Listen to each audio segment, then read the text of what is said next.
Hi, welcome. Thank you so much for joining us. And I hope you really enjoyed episode 1 of The Gold. I feel like there is loads to talk about. So please get thinking of some questions because we're going to come to you very soon.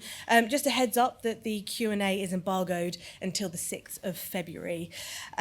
Congratulations, everyone, on a brilliant start to an engaging and expansive series about the Brinks Mat robbery. Neil, let's start with you. You're essentially an expert on this story. What is it about this particular crime that you find so compelling? I think a few things. The fact that it's a famous story, but also unknown in some ways. A lot of people will remember the robbery, but I don't think many people really know what came next, which is quite liberating as a writer. If you're working off real events, you can still create a television show, and you're not going to get letters from people saying your character's driving the wrong car, or you didn't have a side party until 1987. So you still feel you're creating something. There's a lot of it. There's a lot of story, which is, again, quite rare. If you get approached about real-life events, I like to write with a bit of pace, and to get 6 BBC hours out of a story, you need a lot of things to happen, basically. And then obviously just brilliant characters involved and fantastic stories, the main story, and then all the little things that came off it. It's fascinating, to be honest. It's a fascinating story in itself, and we've managed to hopefully create something interesting within it. Well, what else did the events of the robbery give you an excuse to explore? Well, I think some of the themes that you kind of come across as you look at the real people involved, and particularly their motivations, how they got involved and what they were kind of looking to achieve. And I think social mobility is a big, interesting aspect across a lot of our characters. And it was obviously a theme of the time as well in the 1980s. And I think we kind of examined that, and maybe the fallacy of social mobility in the 80s as well. A lot of our characters were motivated to try and get out of whatever they were born into, and it just didn't work out for various reasons. But that was all quite interesting. Greed's an obvious one, but also, I guess, criminality and the different forms of it, I think. Anil, audiences who have seen The Long Goodbye, Surge, will know that you really enjoy using a handheld camera, for example. You have a style. Was there a specific style or camera technique that you thought really kind of suited The Gold? Yeah, that's a tricky one. Stuart Bentley, the DOP, is in the audience as well, actually. Yeah, it felt like a really interesting challenge. I mean, it's a beautiful script, and it seems to weave kind of tonally quite a few things at the same time. It's a stylish, sophisticated crime thriller, but it's also got intimacy as well, which is quite, I think, an achievement for in a script for something about a crime that's that epic in scale, to still be kind of feel intimate and be told through kind of the nuance of human characters and human stories and things. So I think Stuart and I wanted to try and find a visual language, along with Lawrence, the second block director, who that could kind of weave a kind of a scale and kind of epicness to an extent, with something that felt grounded and authentic as well, and really, first and foremost, about the people. I think what I was very happy to see when I first read these scripts was that it's like I say, an achievement, because it tells the very intricate story of quite a complicated investigation, but it doesn't feel relentlessly procedural at all. No. It feels like it's about people and characters and humanity, really, and all those really meaty themes that Neil just talked about. So yeah, we were trying to find a visual language that married the two. So yeah, as you say, I like handheld and I like being naturalistic and intimate with the camera, but we wanted to be able to step back and kind of feel, this larger world of play as well. And shout out also to Lawrence Goff, who's here tonight, who did an incredible job in the latter half of the series. Hugh, you're one of the few who got to meet the real life inspiration of your character. So tell us about when Hugh met Brian Boyce. That's a lunch I'd have loved to have been at. Yeah, it was a really informative lunch. Neil and I spent a fascinating couple of hours with the real Brian Boyce, who's now retired. But trying to get him to talk about his approach to policing, really, but also specifically about Brinksmat was a real insight. And I think Neil's really wrung all the juice out of the conversations that he had in research, because it's all there in the script, and even in this first episode, his distrust of his discipline in terms of when he took over the flying squad, which he did briefly. The image of the Sweeney all hanging out in pubs and smoking. He said, right, we're going for runs every lunchtime, and of course he lasted about 2 weeks, and then Brinksmat came up, right. And I think the Sweeney were delighted that he was off their case. But also this this suspicion of masonry and the interlocking of all these different worlds. And so being at Tintagel House and being away from any sort of normal police environment was very important to Boyce and the investigation and all the other investigations that were referred to, like the train robbery, etc. They set up camp in a different place so that they could be on their own, and woebetide anybody, certainly in Boyce's case, who leaked or brought stuff in that shouldn't be brought in, or let information out. So it was a very tight unit.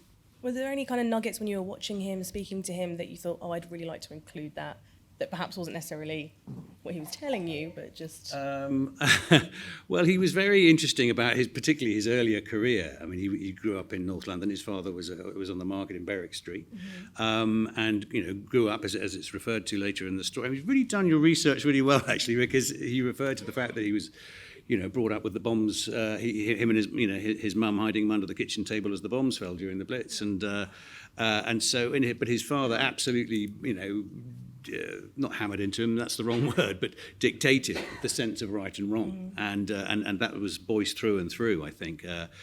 And in later life, following on, from this example, he actually was involved in the Stephen Lawrence inquiry, and he investigated his own people because he wanted people to be straight, and the one thing that or the police to be straight, and the one sort of little detail I asked him about his temper, and did he ever, in traditional way, sort of shut it and all that, and he said the one time he lost his temper, and it wasn't in public, was when he realised, because there was a sort of rule that you don't talk to Kent police, because Kenneth Noyes' house was in Kent, and he was a Mason, and there was all that sort of crossover. And he said, we don't talk to Kent. And he said the one time that he really lost it was when he realised that one of his deputies had been speaking to Kent, and so he could no longer trust that man, So it was fascinating to meet, and a real privilege to meet the real man. Incredible. Charlotte, Nikki Jennings, in comparison, wasn't a real person exactly, but what kind of research were you able to do around female police detectives in the 80s? So she was based on 3 women that were involved in this, and just merged into one. But I think it's so well written, because what I love about it isn't that she's a woman in the police. It's like, she is. It's great, but actually, what she was more worried about, why it's so well written, is her background and the fact that her dad is a criminal. So I really loved that it wasn't about that. I think women back then just got on with it, and I really admire them for it. And you saw, when she picks up and they're like, can I speak to a detective, love? And they're like, she's like, you're speaking to one. It just, rolls off her. I love that about her, and about the fact that actually what she's more worried about is her background and where she comes from, and the fact that she says, I don't think we should only nick people that speak like me. And that accent is from my mum there, Cockney mum from Essex. Wave, Karen. So you can thank her for that accent. It's a brilliant accent. Was there anything else that you picked up on that really kind of helped you in terms of just the physicality of the role, or? To be honest, you'll see as the series goes on that I got to work with such amazing men in this, and the people that she's really the only woman in the squad, but the guys that were around me, like, they were just the nicest people I could ever wish to work with, and it was so easy to feel like part of the team, because as men, I at all points I felt equal with all these men here, with just it was just wonderful, and I can't thank them enough for being so nice. So yeah, that's kind of it. Yeah. Jack, you have that great monologue just at the end of that first episode. Can you tell us the kind of insights that that particular piece of writing gave you into the character of Kenny? Yeah, that's the bit that I read that made me really, really want to go after this part. I loved it. I just these sort of old. I'm a massive history buff, so the whole like nod to the sort of oldie England. I really liked. I liked that was woven into something sort of splashy and fancy and shiny as the 1980s. So I loved it because of that speech. But it reveals to me the motives behind it. I think are sort of, in a way, universal, because greed is universal, and it's sort of classless greed. And I think he says that early on as well, not just in that speech, when he says it to John Palmer, when he says the other side of the country, they get to do this and they get away with it, and we see that still. We see it still with what we have in this country still. And I think it's like what Charlotte said about people that speak like that. Mm-hmm. It's one of the great unresolved things in this country is specifically accent. It's incredible how much accent rules this country, and all of these islands, and how it rules people's perceptions of things. And we've not had too many northern prime ministers or Cockney prime ministers, and I think it's incredible that we still pay such homage to people that don't have that accent. And I think I love the script for the point that it makes of that it's set in this very famous robbery that's quite, tends to be glamorized robbery like that, but that, like Neil said, that it makes these very important social points through something that undoubtedly is unavoidably sexy anyway, because it is. Stealing things is sort of always oversexed, and it will forever have a sexiness attached to it. Stealing stuff, don't steal stuff, but doing things you shouldn't do, I guess is always going to be. Did you get your accent from Charlotte's mum as well? My accent, yeah, I did. Yeah, me and her went for a lunch. Thanks, Karen. No, my accent. I from a woman, Jane Karen, a woman, the accent coach on this, who I don't know if she's here, and it's amazing actually the amount of people that come from that neck of the woods that know a lot of the people or knew a lot of the people that were involved in this, and you go, and it's such a small world. Mm-hmm. But she was fantastic, and I just worked very hard with her. But I was also born in Essex, which is hard to tell. Were you? Yeah. I used Real life to shock not, there. Yeah. Essex boy, all right. Yeah, pretty much. But I grew up watching Only Fools and Horses. I was obsessed with Fools and Horses. So basically, I'm trying to play a very taller, floppier, blonde Del Boy. Okay. Which I've always what I've wanted to play. Neil, presumably your research did take you all over the place, as you kind of alluded to earlier. So how did you decide what to really hone in on, focus on? Presumably there was kind of quite a lot of noise out there if you wanted to listen to it. Yeah, well, we did a huge amount of research. Thomas Turner, we had a great researcher on our show called Thomas Turner, who worked with me, and he we did probably about 9 months of research before a lot of the series writing we began, and then a lot of research as we went along the way. And then it's sort of, it's just organising it, really. I quite enjoy it. I find it a bit easier than writing straight fiction, to be honest. You don't have the blank page. There's a lot of it, and it's just, it sounds very simplistic, but well, who's the most interesting characters here? What are the interesting things that happen? Is there a way to make it fit together without overusing kind of creative license and making sure it's not too packed, really? There's not too much story, otherwise the characters become a bit thin. But there was things that were in and then came out, and then there was things that production, practicalities made you couldn't do. But I think the story was quite clear to me from the start, really. The kind of overarching story and the storylines within it. There's quite a clear definition of the the criminals, the police, and then those in between, you know, and those in between are kind of the most interesting a lot of the time. So it was finding how you fitted that all together over the series and kind of mapping it all out. But it was, yeah, it was about a year of writing, Thomas researching, script editor Rhiannon, and you know, the support of the production company, and then the directors coming on board as well and adding their insights. So it came together pretty cleanly, actually, I think. And Neil, we're kind of told time and again that the 80s are back, but this is Thatcher's 80s rather than Stranger Things 80s. So tell us about the kind of visual direction that you wanted to take. Yeah, that was quite appealing. That was quite attractive prospect, because I was quite determined basically to push away from any kind of kitsch, you know, I love 1980s night on Channel 4 kind of Top of the Pops 2 aesthetic. And it was so interesting that when you start researching, you know, getting deep into the 80s, that it wasn't really that kind of day-glow shell suit palette at all. Of course it had that, but you know, the palette of the streets was pretty low key actually, and bleak at times, and there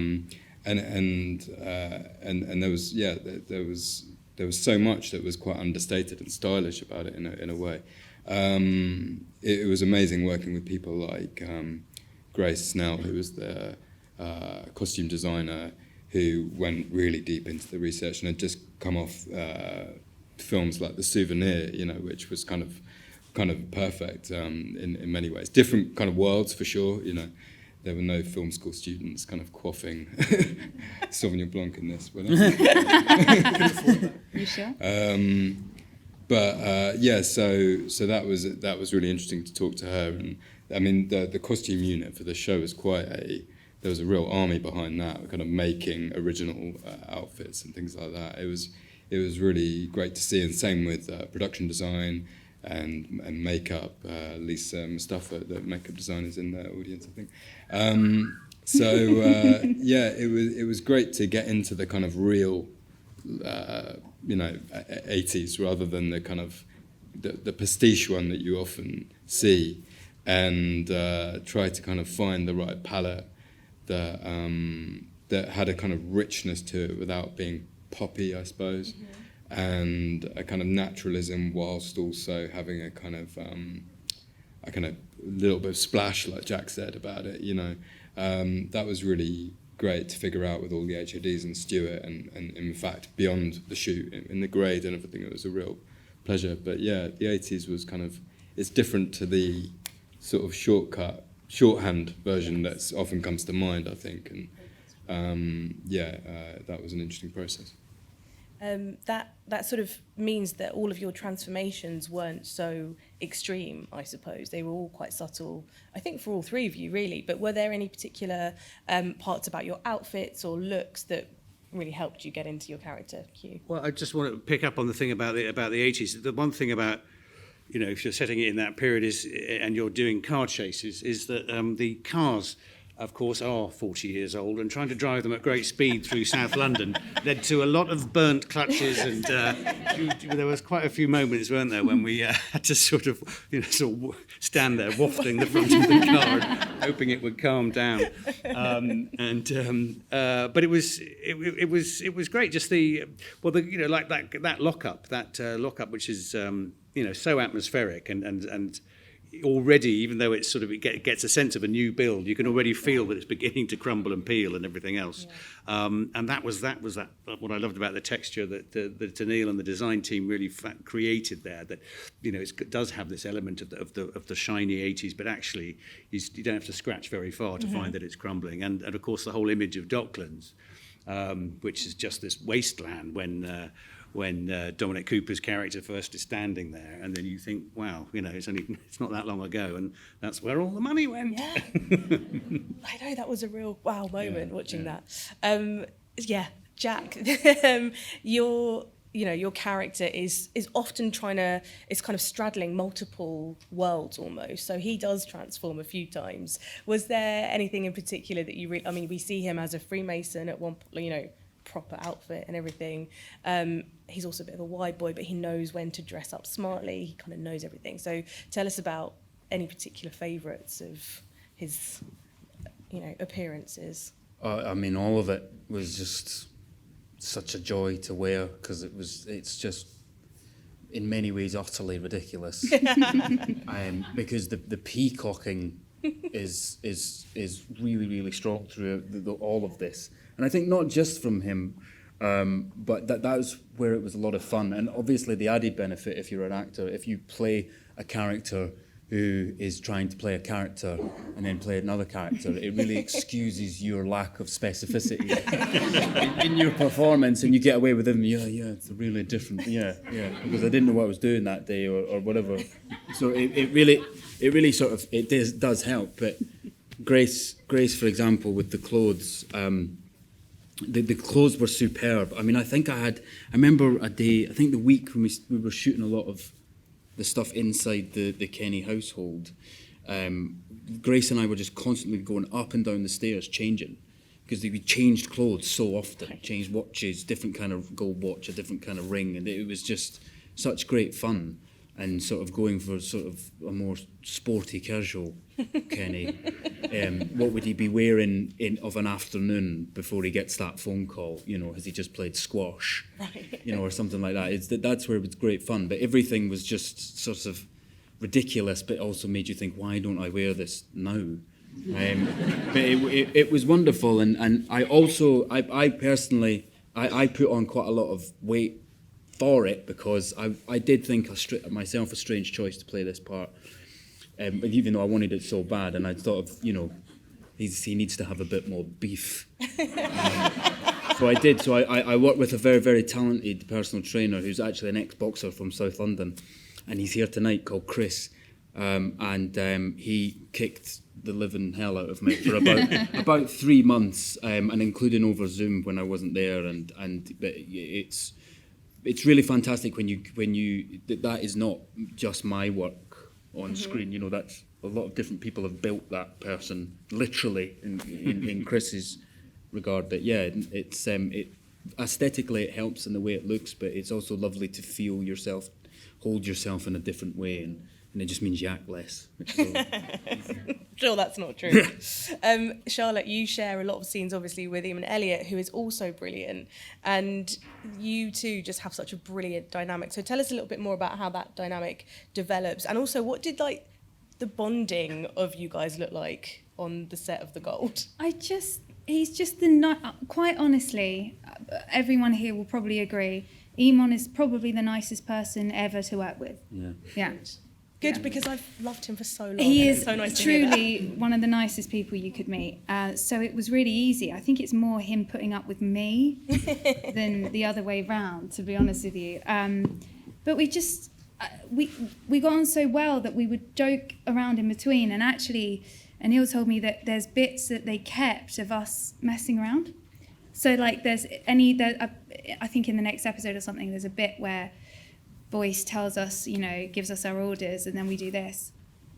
And that was genuinely us doing it like that as a joke behind. So it was just Hugh's back rather than behind Brian's back. Sorry, Hugh's back. Sorry. But yeah, we just had such a nice time. And I would go in to work and tell the boys stories about what's going on in my life, and then it'll be like, oh, tell me about this one, or what's going on now. So it was just great. It was easy. And for you, walking onto that police set, what is there that we perhaps wouldn't necessarily pick up on, but you felt was quite important or quite, tangible for you?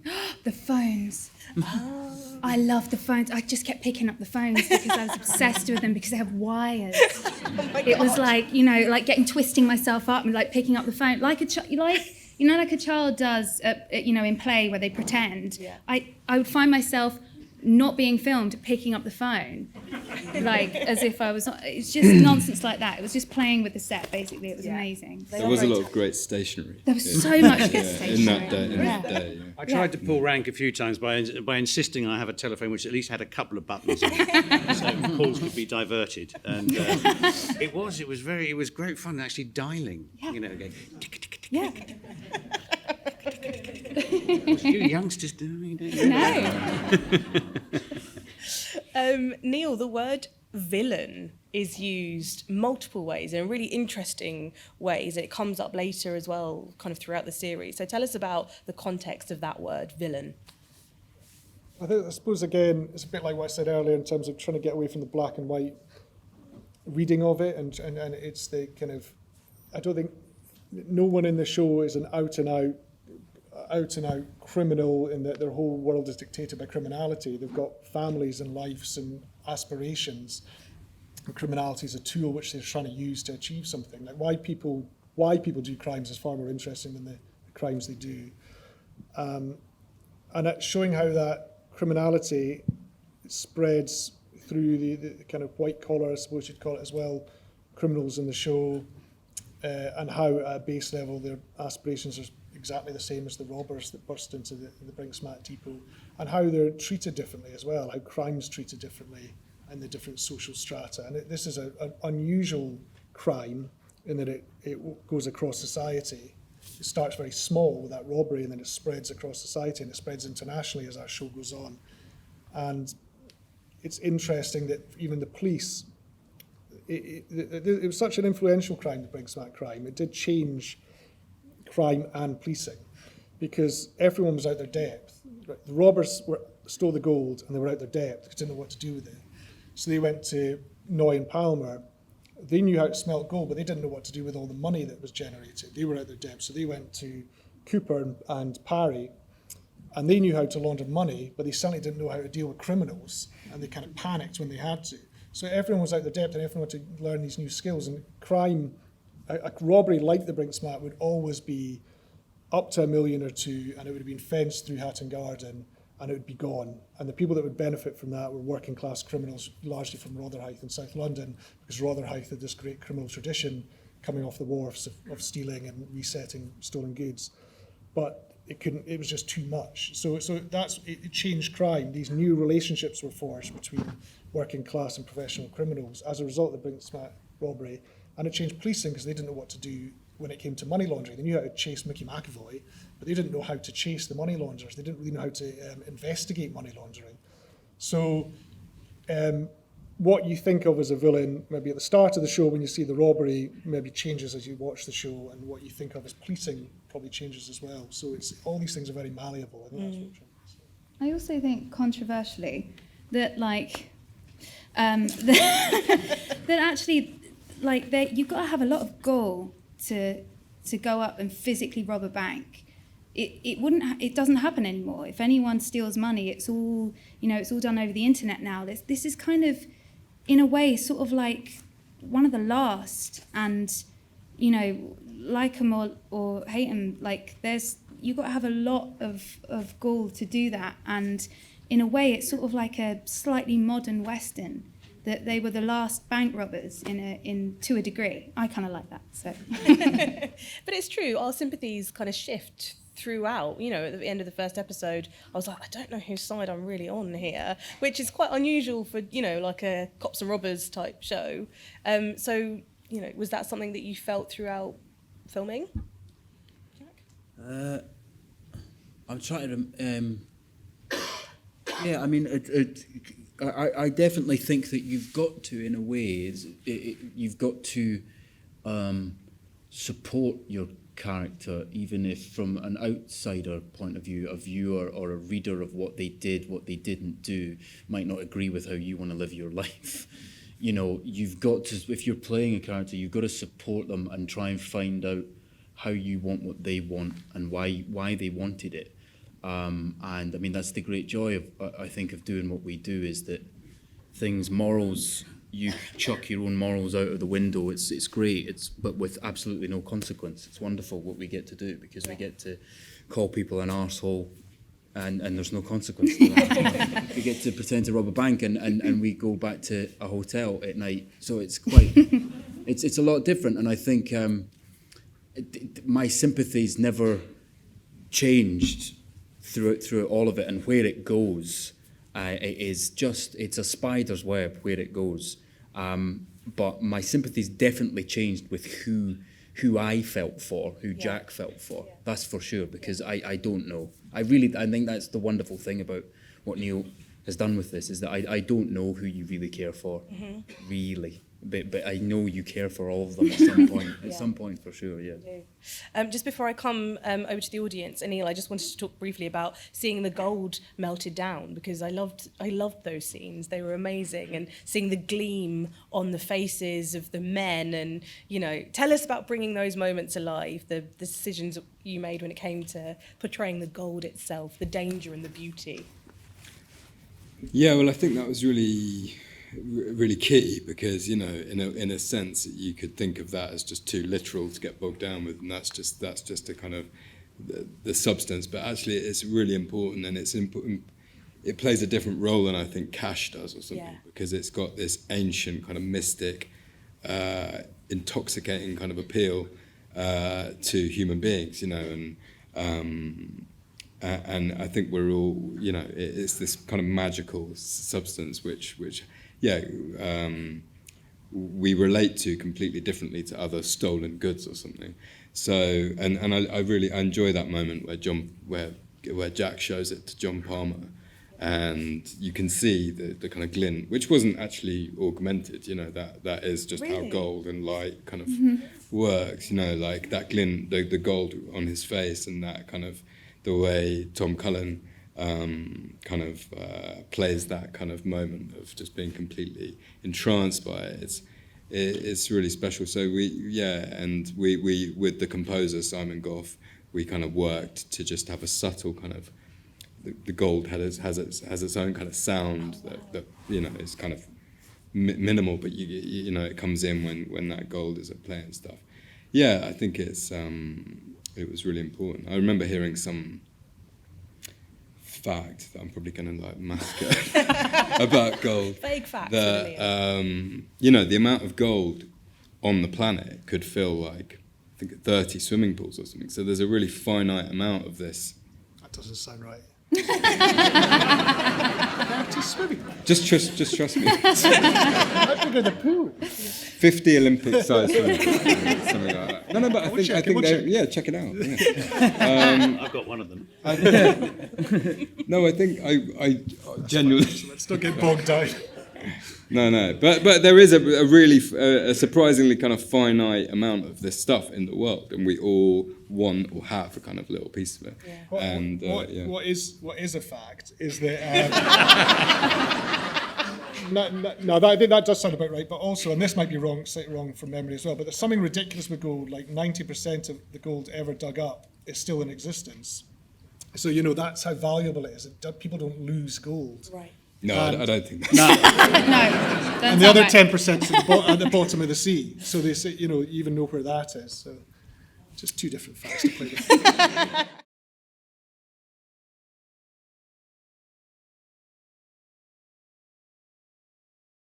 I knew very little about it.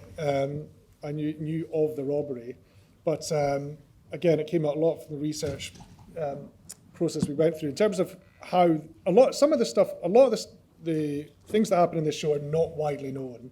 Some of them are very little known that we found, Thomas in particular, from old news articles and so on.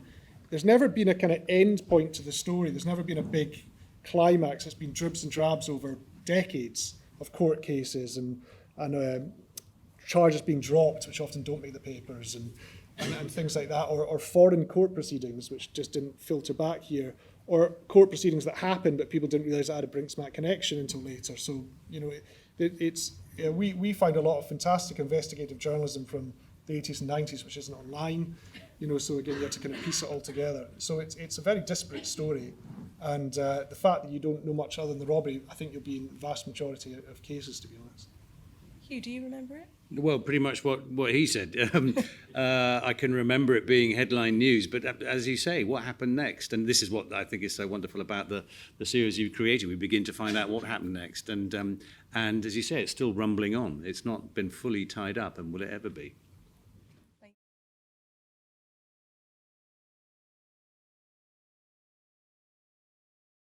Well, I'll just mention Anil and Stu again, who set the look up so brilliantly, and their crews, and Lawrence and Simon Tyndall, his DOP, and then Anil can be more specific. I mean, where would you begin? It was a huge crew from the runners upwards. People worked incredibly hard. here. We shot a bit in Spain as well. It was a tough old shoot. Yeah, you know, great question, because like you say, it was a vast kind of team, and I'm terrified now. Forget people. But yeah, I mean, like I said, building the aesthetic of something like that was, especially for something period, was so a sort of intricate process. I mentioned Grace Snell, costume designer, Carly Reddin, the production designer, Lisa, makeup designer, Stuart, amazing kind of sound recording team and sound post team at Jumbuck, who really crafted a beautiful kind of audio kind of language for it. And Thomas Urby at The Look, who graded it, I think did something really beautiful. Dupe did the VFX. Yeah. But yeah, you know, there really so many people. It was vast, really. And Olivia Scott-Webb as well, the casting director. Oh, yeah, You know, of course, casting yeah. was a huge part of this, and that's way before production. And you know, it's so overjoyed with how the casting went. I mean, it's incredible, brilliant cast here tonight, and sitting in the seats. It's so many strong performances, and a lot of them were very, very delicate characters to land, if you like. It could have gone horribly wrong, basically, and I think the casting... Olivia was incredible, because you get a was sense of it there, but over 6 episodes, there's hundreds of people in it. Yeah. I mean, it's really sprawling series, and she nailed every one. It's also great as well, the amount of the supporting roles, the actors. More than anything I've ever worked on, the quality of acting, speaking from our department, but the quality of acting across every single size of role in this was extraordinarily good. And so you were every day turning up with because it's so difficult to come into something and just walk onto something if you're a day player or one of the smaller roles. And everybody just had a certain level that was unprecedented in anything I've worked in, and it really helps. It really helps. It helps when anybody's good at their job, but everybody was brilliant. All the actors were just fantastic, and really put their own stamp on stuff. And actors that I've worked with before, and just to see them pop up was just fantastic. But yeah, she did an incredible job, really did.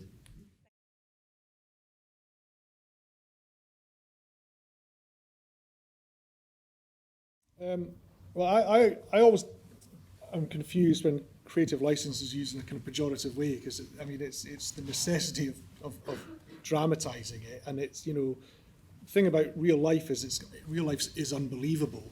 You know, when you look at real events and how they transpire in people's actions, there's never a cohesive narrative to it. It's always a strange, stuttering sequence of events that and characters change their minds and lie to people and keep secrets and everything else. So to keep on the screen a nice, clear narrative story, creative license is the biggest job you have, kind of in terms of the dramatisation, and hopefully the biggest talent you can help bring to it.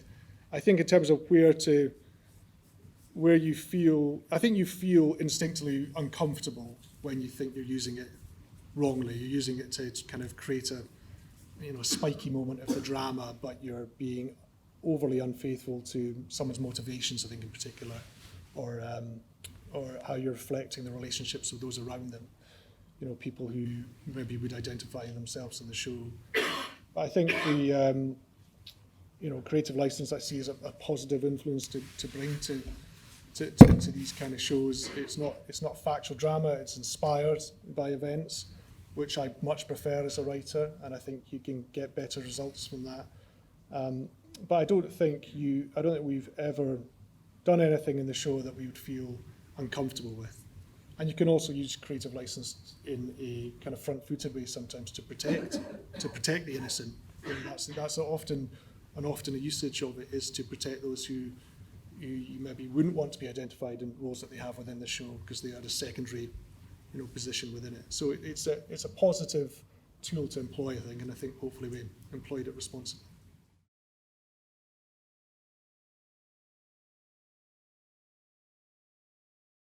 It was a real pleasure. We worked with a music supervisor called Abby Leyland and Ed Bailey, and they introduced us to Simon Goff, this he's not new to music at all, but he's new to composition somewhat.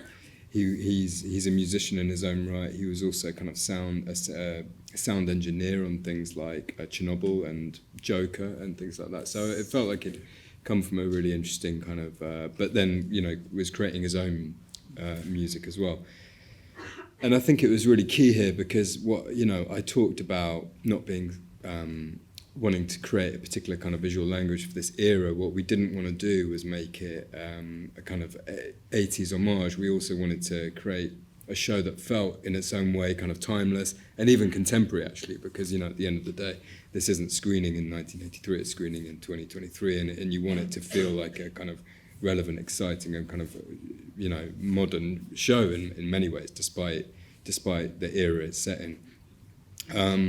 And that extended to composition as well. It's also a really sprawling story, and that's what's great about it.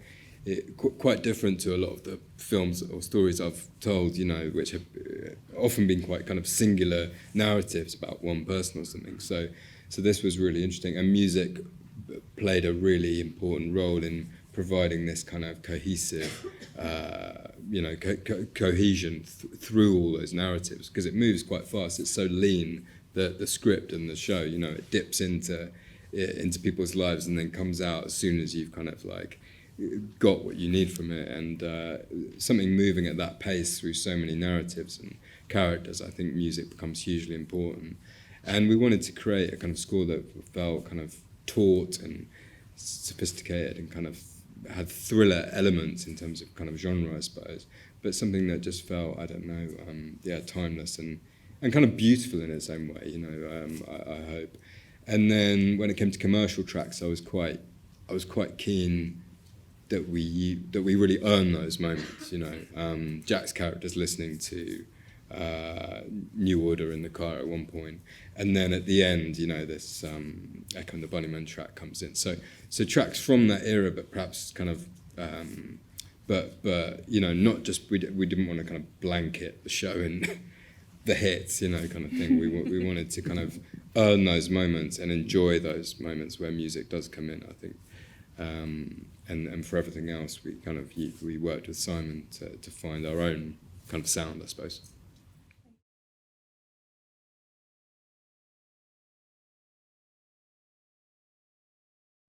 I mean, I really like and rate Alan Clark, obviously. It wasn't a kind of conscious influence, but I think, you're right, he's played a role in kind of making that part of the language of cinema, I suppose. And I really, I mean, people have touched on how these characters move through and between worlds and have to start accessing worlds that aren't entirely their own, perhaps. And I've always felt it's a nice way to travel and reveal a world, but still be kind of with the character, I suppose. Yeah, so not a conscious reference, but yeah, I suppose perhaps a subconscious one.